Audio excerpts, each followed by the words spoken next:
এখানে সবাই বাদ, শুধু বাংলাদেশটাই থাক। মত প্রকাশের স্বাধীনতা হোক না কারো মাথা ব্যথা, তাতে আমাদের নেই কোনো ঠেকা। জবান বন্ধ হোক কাজ, চলুক কথার কাজ। আহা কে ইচকে আনকার।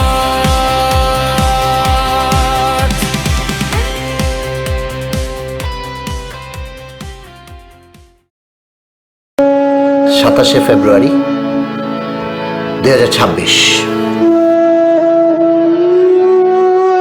আজ থেকে 17 বছর আগে এই দিনে বাংলাদেশের মানুষ একটা দুঃস্বপ্ন তাদের রিয়ালিটিতে দেখেছিল। কতটুকু অশ্রু গড়ালে হৃদয় জলে সিক্ত, কত প্রদীপ শিখা জ্বালালে জীবন আলোয় উদ্দীপ্ত, কত ব্যথা বুকে চাপালে তাকে বলি আমি ধৈর্য। নির্মমতা কত দূর হলে জাতি হবে নির্লজ্জ। এই দিনে পিলখানা হত্যাকাণ্ডে যে সকল সেনা অফিসার এবং আরও অন্যান্য মানুষ মৃত্যুবরণ করেছিল, তাদের লাশগুলো ম্যানহোল থেকে, মাটির নিচ থেকে আগুনে পোড়া দগ্ধ অবস্থায় আমাদের চোখের সামনে ছিল। আমি চিৎকার করে কাঁদিতে চাহিয়া করিতে পারিনি চিৎকার।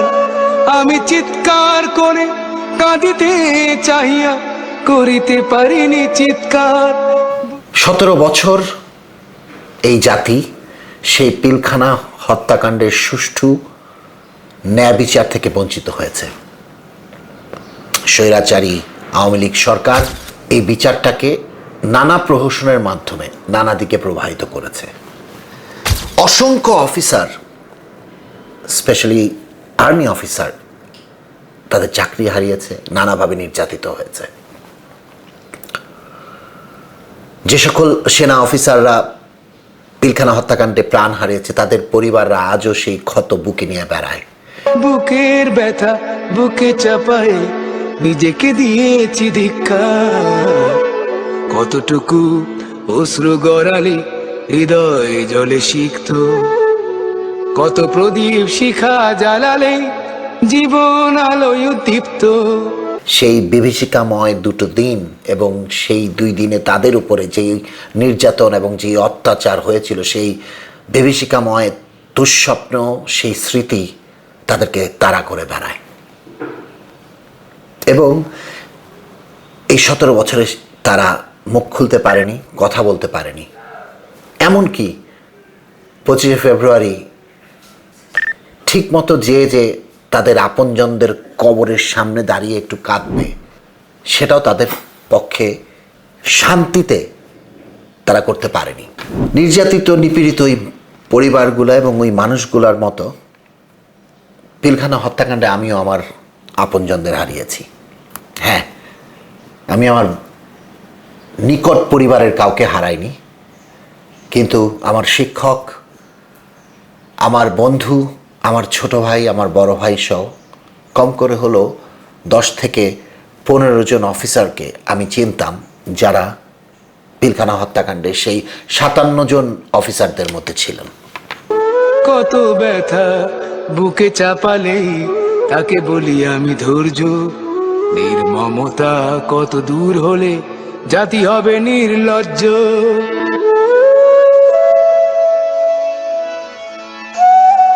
5ই অগস্ট 2024 স্বৈরাচার আওয়ামী লীগ সরকারের পতনের পর যে নতুন অন্তর্বর্তীকালীন সরকারটি আসে, তারা যেই কমিশনগুলো করেছিল, তাদের মধ্যে একটি কমিশন ছিল পিলখানা হত্যাকাণ্ড নিয়ে গঠিত কমিশন। এবং এই যে জাতীয় স্বাধীন পিলখানা তদন্ত কমিশন, তার নেতৃত্ব দেন মেজর জেনারেল ফজলুর রহমান, যিনি একসময় বিডিআর বা বাংলাদেশ রাইফেলসের ডিজি ছিলেন। এছাড়াও আরও 7 জন সেই কমিটিতে ছিল। এই মানুষগুলো যে অক্লান্ত পরিশ্রম করে যে রিপোর্টটি জাতির সামনে তারা পেশ করেছেন, এটা বাংলাদেশের ইতিহাসে একটা অনেক বড় কাজ হয়ে থাকবে। তারা যদি তাদের অক্লান্ত পরিশ্রম করে এই তদন্ত রিপোর্টটি আমাদের সামনে না আনতেন, তাহলে হয়তোবা বাংলাদেশ জাতি হিসেবে তার একটা অনেক বড় অন্ধকারাচ্ছন্ন অধ্যায় থেকে বঞ্চিত থাকত।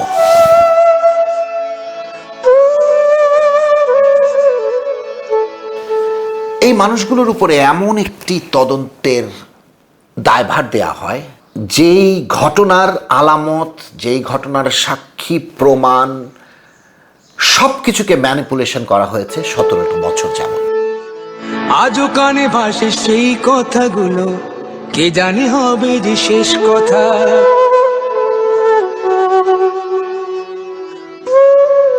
এবং এটার পেছনে শুধু যে দেশীয় শক্তি তাদের কার্যকরী ভূমিকা পালন করেছে তা নয়, দেশের বাইরের থেকেও কিছু শক্তি এই কাজে লিপ্ত ছিল। এবং যে প্রহসনের বিচারটি হয়েছে, সেখানে অনেক মানুষ বিনা বিচারে বছরের পর বছর জেল খাটছিল। এবং যারা আসলে এই ঘটনার পেছনে মূল অপরাধী, তারা বীর দর্পে মন্ত্রী, মিনিস্টার, মেয়র হয়ে আমাদেরই চারপাশে ঘুরে বেড়াচ্ছিল এবং আমাদেরকে শোষণ করছিল। আজও কানে ভাসে সেই কথাগুলো, কে জানে হবে যে শেষ কথা। নিয়তির ডাকে দিলে যে সারা, পেলে গেলে শুধু নীরবতা। যার চলে যায় সেই বোঝে হয় বিচ্ছেদে কি যন্ত্রণা। যার চলে যায় সেই বোঝে হয় বিচ্ছেদে কি যন্ত্রণা। অবুঝ শিশুর আপনারা জানেন যে কি দিয়ে দেব শান্তি। 2001-এ পদুয়া এবং রৌমারীতে বিডিআর বা বাংলাদেশ রাইফেলসের সাথে বিএসএফের কিছু খণ্ডযুদ্ধ হয়। বর্ডারে সবসময়ই বিডিআর এবং বিএসএফের মধ্যে উত্তেজনা থাকে, সেটা একটা চলমান প্রক্রিয়া। বাট 2001-এ পদুয়া এবং রৌমারীতে যে যুদ্ধ হয়, সেখানে বিএসএফ খুবই করুণভাবে বিডিআরের হাতে পরাস্ত হয় এবং তাদের অনেক জওয়ান মারা যায়। ইন্ডিয়া কখনোই তাদের এই পরাজয়টাকে, বা বিএসএফ কখনোই তাদের এই পরাজয়টাকে মেনে নিতে পারেনি। তাদের সংসদেও এটি নিয়ে অনেক কথা হয়েছে এবং তারা অপেক্ষা করছিল সময়ের, সুযোগের, যাতে তারা এটা একটা প্রতিশোধ নিতে পারে। বাংলাদেশ রাইফেলসের ইতিহাস অনেক পুরাতন এবং বাংলাদেশ রাইফেলস বীর দর্পে বাংলাদেশের বর্ডারকে সবসময়ই রক্ষা করে গেছে। আপনারা জানেন আমাদের 7 জন বীরশ্রেষ্ঠর মধ্যে 2 জন বাংলাদেশ রাইফেলস থেকে। ইন্ডিয়া কখনো চায়নি যে একটা শক্তিশালী বিডিআর থাকুক, এবং এটার অন্যতম কারণ হচ্ছে বর্ডার দিয়ে যে পরিমাণ ইলিগাল জিনিসপত্র ইন্ডিয়া থেকে বাংলাদেশে প্রবেশ করে, স্পেশালি মাদক। বিডিআর যদি শক্তিশালী থাকে, তাহলে তাদের জন্য বাংলাদেশে তাদের বিভিন্ন পণ্যের বাজার তৈরি এবং মেনটেন করা খুব ডিফিকাল্ট হয়ে যায়।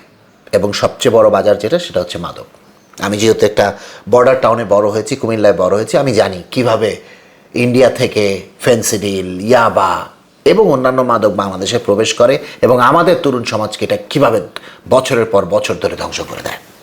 যাই হোক, শুধু যে তাদের ক্ষোভ আমাদের বিডিআরের উপরে ছিল তা না, তাদের ক্ষোভ আমাদের সেনাবাহিনীর উপরেও ছিল। আমি চিৎকার করে কাঁদিতে চাহিয়া করিতে পারিনি। আপনারা জানেন বিডিআরে বাংলাদেশ সেনাবাহিনীর অফিসাররা ডেপুটেশনে যায় এবং বিডিআরের নিজস্ব কোনো অফিসার নেই। বাংলাদেশ সেনাবাহিনীর অফিসাররাই বিডিআরের জওয়ানদেরকে বা তাদের কমান্ড স্ট্রাকচার পরিচালনা করে এবং জন্মলগ্ন থেকে এটা এভাবেই চলে আসছে। এবং এতে যেটা হয়, বিডিআর জওয়ানদের মধ্যে অনেক বছর ধরে নানা কারণে, নানা ইস্যুতে এই যে বাংলাদেশ সেনাবাহিনীর অফিসার, তাদের প্রতি একটা ক্ষোভের জন্ম নিয়েছে। এবং 2009 পর্যন্ত বিডিআরে আসলে যেসব অফিসারদেরকে পাঠানো হতো, তারা হয়তোবা তাদের অবসরের দ্বার প্রান্তে পৌঁছে গেছে, অথবা অনেক ক্ষেত্রে দেখা গেছে পানিশমেন্ট পোস্টিং দেওয়া হতো। সো যে সকল অফিসার বিডিআরে যেতেন, তারা আসলে অনেক মোটিভেটেড থাকতেন না এবং এ কারণে হয়তোবা তারা যেভাবে তাদের দায়িত্ব পালন করবার কথা, সেভাবে হয়তোবা করতেন না। আমি চিৎকার করে কাঁদিতে চাহিয়া করিতে পারিনি চিৎকার। পিলখানার এই ঘটনা ঘটার আগে অনেকগুলো খণ্ড খণ্ড ঘটনা হয়েছে যেগুলো এই ঘটনার সাথে কানেক্টেড।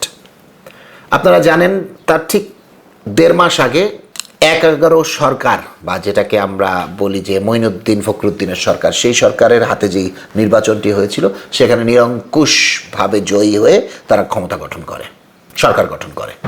আওয়ামী লীগের সরকার গঠন করার ঠিক 1.5 মাস পরেই পিলখানা হত্যাযজ্ঞ হয়।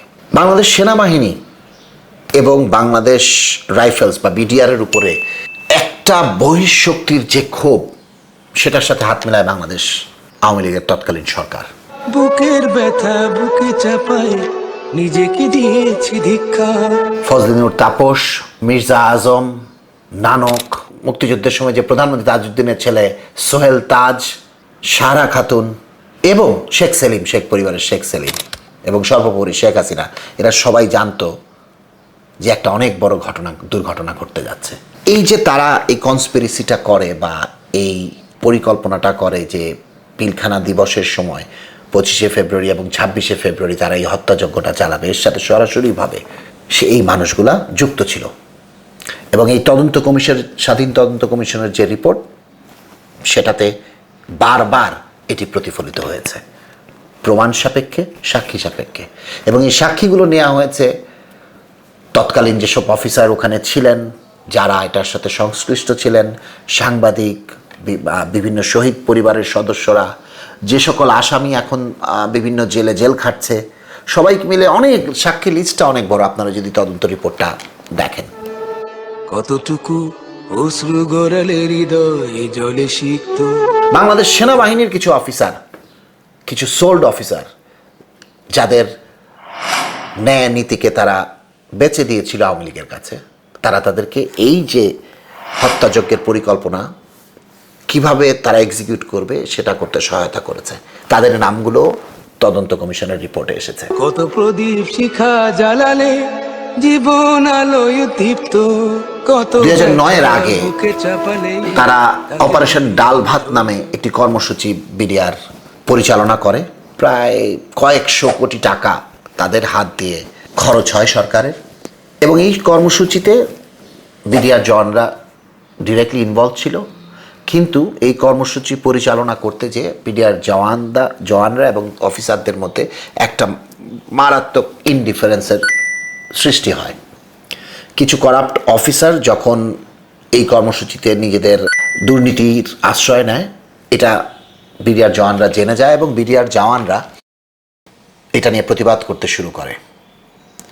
ঠিক সেই সময়ে এই আওয়ামী লীগের এই কুচক্রী গ্রুপটা বুঝতে পারে যে জওয়ানদের মধ্যে যে বিক্ষোভটা এবং আরও নানা কারণে তাদের মধ্যে যে বিক্ষোভটা আছে, এটাকে তারা কাজে লাগাবে। নির্মমতা কত দূর হলে জাতি হবে নির্লজ্জ। 25শে ফেব্রুয়ারি বিডিআরের তৎকালীন ডিজি জেনারেল শাকিলের দরবারে একদল মার্সেনারি এসে প্রথম গুলি করা শুরু করে এবং এর পরবর্তীতে জওয়ানরা জাস্ট পাগল হয়ে যায়। ওরা দিক বিদিক হয়ে যায়, ওরা জানে না, কোনো কমান্ড স্ট্রাকচার নাই। এদের মধ্যে এত ক্ষোভ এবং তাদের ক্ষোভটা তাদেরকে হিংস্র পশু বানিয়ে তোলে। বিধাতা তোমার ডাকি বারে বারে, করো তুমি মোরে মার্জনা। আপনারা সবাই জানেন শেখ পরিবারের বা শেখ মুজিবুর রহমান এবং তার সমগ্র পরিবারকে যারা হত্যা করেছিল তারা তৎকালীন সেনাবাহিনীর কিছু অফিসার। ফজলিনুর তাপসের বাবা শেখ মনিকে হত্যা করেছিল সেনাবাহিনীর অফিসার। সোহেল তাজ বা তাজউদ্দিন, আমাদের প্রধানমন্ত্রী, তাকেও হত্যা করেছিল সেনাবাহিনীর কিছু অফিসার। সো আওয়ামী লীগের এই জেনারেশনটার একটা মারাত্মক ক্ষোভ, একটা প্রতিশোধের স্পৃহা তাদের মধ্যে সবসময় কাজ করেছে সেনাবাহিনীর বিরুদ্ধে। এবং তারা যখনই সুযোগ পেয়েছে, হয় তারা প্রতিশোধ নিতে গিয়েছে, নয়তো তারা সেনাবাহিনীর এই অফিসারগুলোকে তাদের দাস হিসেবে সিস্টেমের মধ্যে দিয়ে নিয়ে আসছে। এবং 17 বছর আমরা দেখেছি কিভাবে সশস্ত্র বাহিনীকে আওয়ামী লীগ তাদের দাসে পরিণত করেছিল। তো হ্যাঁ, সেনাবাহিনীর উপরে এই যে ক্ষোভ, এটা শেখ হাসিনা থেকে শুরু করে আওয়ামী লীগের অনেক মানুষের ছিল, আছে, এবং 5 তারিখের পর তো অবশ্যই আরও অনেক থাকবে। সো বিডিআর হত্যাকাণ্ডকে যদি আমি খুব সারসংক্ষেপে বলি আমাদের এই প্রথম এপিসোডে, আমি বলবো যে এটি একটি সুপরিকল্পিত হত্যাকাণ্ড, যার পেছনে তৎকালীন আওয়ামী লীগ সরকার এবং আমাদের পাশের দেশ বা পাশের দেশের একটি মহল সরাসরিভাবে জড়িত ছিল। আমরা আমাদের পরের এপিসোডে ওই 2 দিনে আমাদের সেনা অফিসার এবং তাদের পরিবারের উপরে কী ধরনের অত্যাচার নির্যাতন করা হয়েছিল তার একটা চিত্র তুলে ধরবার চেষ্টা করব। সবার কাছে রিকোয়েস্ট থাকবে তদন্ত রিপোর্টটি পড়বেন, এটি অনলাইনে আছে, ফেসবুকে আছে। আমরা চেষ্টা করব এই তদন্ত রিপোর্টের আদ্যপান্ত আমাদের পরবর্তী এপিসোডগুলোতে আপনাদের সামনে তুলে ধরবার জন্য। আজ এই পর্যন্ত, দেখি যন্ত্রণা, যার চলে যায় সেই বোঝে হয় বিচ্ছেদে কি যন্ত্রণা। অবুঝ শিশুর অবুঝ প্রশ্ন, কি দিয়ে দেব সান্ত্বনা। আমি চিৎকার করে কাঁদিতে চাহিয়া করিতে পারিনি চিৎকার। আমি চিৎকার করে কাঁদিতে চাহিয়া করিতে পারিনি চিৎকার। বুকের ব্যথা বুকে চাপায় নিজেকে দিয়েছি ধিক্কার।